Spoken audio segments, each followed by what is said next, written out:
Hello guys, today I am going to be showing you how to make missions and maps in Easy Red 2. So without further ado, let's get into it. So we're going to click this mission editor button over here.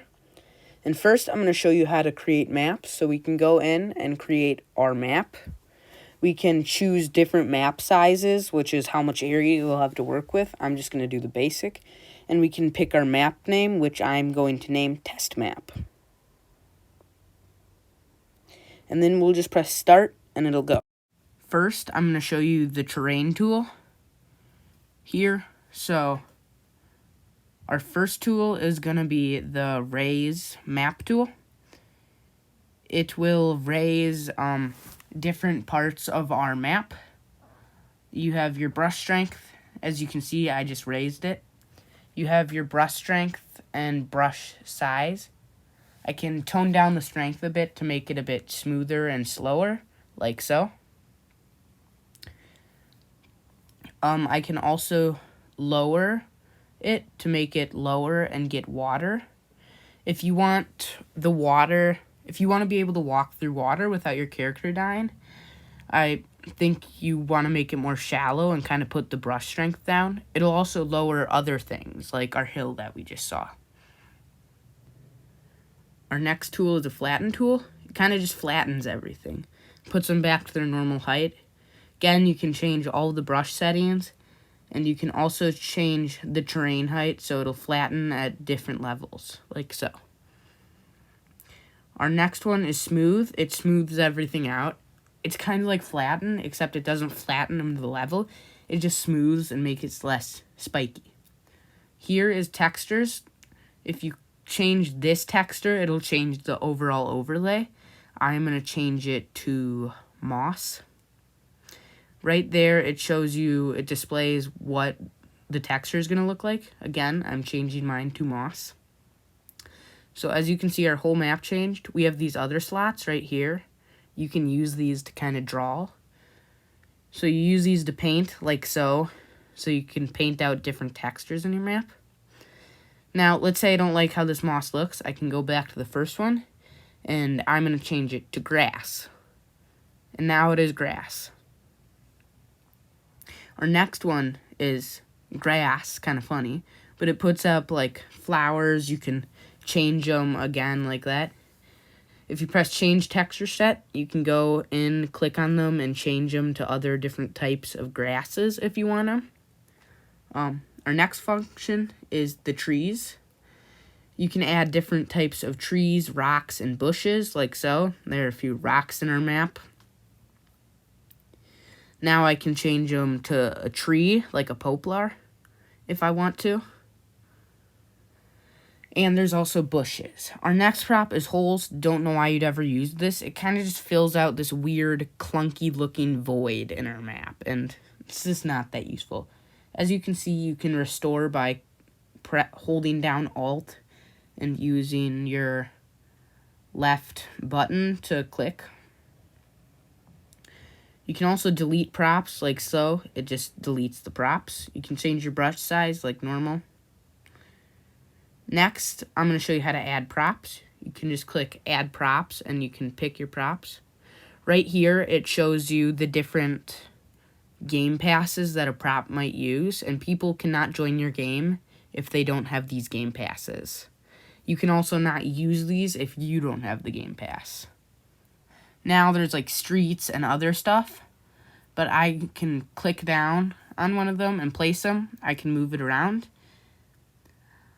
On the left here, you can see I can change the scale to make it smaller. You can type in whatever you want. I just set it at 0, so that's the smallest it will go.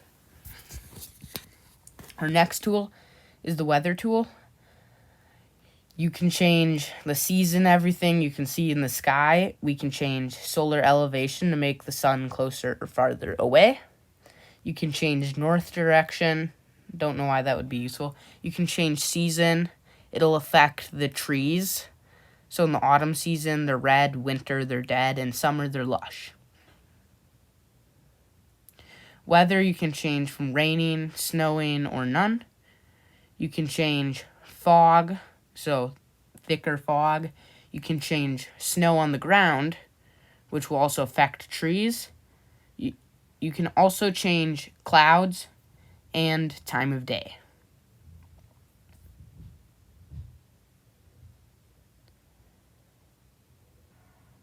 Our next tool will be visibility. It just kind of gets rid of that red border showing you where you can do stuff. Map locations, not sure what they do, not sure why they're important, but you can add them, give them names. I haven't figured out what they do yet.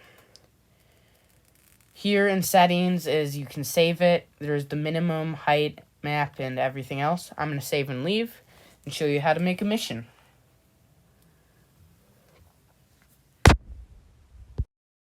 To create a mission, you can see we're in the same screen. We just click create a mission, choose our map. Right, if you look down in that corner right there, here, let me go back. If you look down in this corner, this shows the DLC. People will not be able to join without using that DLC.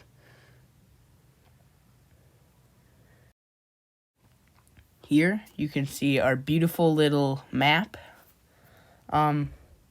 There's a button down here. That's the objective.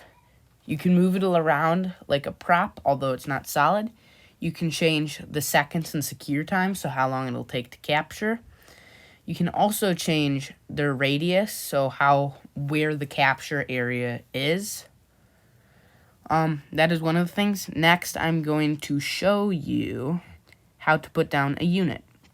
You can press that little button in the corner, and if you click on the nation flag, you can change them, and you see we have the two different sides. We can pick our side, so I'll pick Poland, and we can also, this right here is our infantry loadout, right down here, but this right here is our AI choice, so here are all the different AIs you can choose from. They all do slightly different things.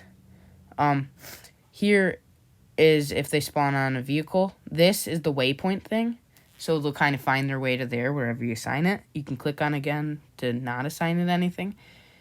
Here is our nation loadout, so that's kind of just what gear they'll spawn with. You can change this to whatever you want, any nation. You can click on the nations, pick your nation, you know. Yeah. Anyway, you can also, if I want to, I can click back on this guy right here, and I can copy him. So I'll click copy object, and then if I press that paste button, the clipboard button, I have him copied. Now, if we go and take a look at vehicles, we have guns, which don't necessarily move, but they still count as vehicles. You can have units spawn on these and shoot these and do whatever. So we have machine guns and stuff. Auto transport. The units and players don't have any control of where they're going. They'll automatically transport them to there. So we have all these different transport types. We'll use the UK Skytrain. Warning, if you don't put it up high enough in the air, units will fall and not have time to deploy their parachutes, and they probably will die. Just a quick warning. We can set their camo and their destination, so where they'll be dropping off their guys. We'll set them right here. And then we can put our unit down there on the vehicle. Again, warning, make sure it's high enough up there just for the parachute's sake.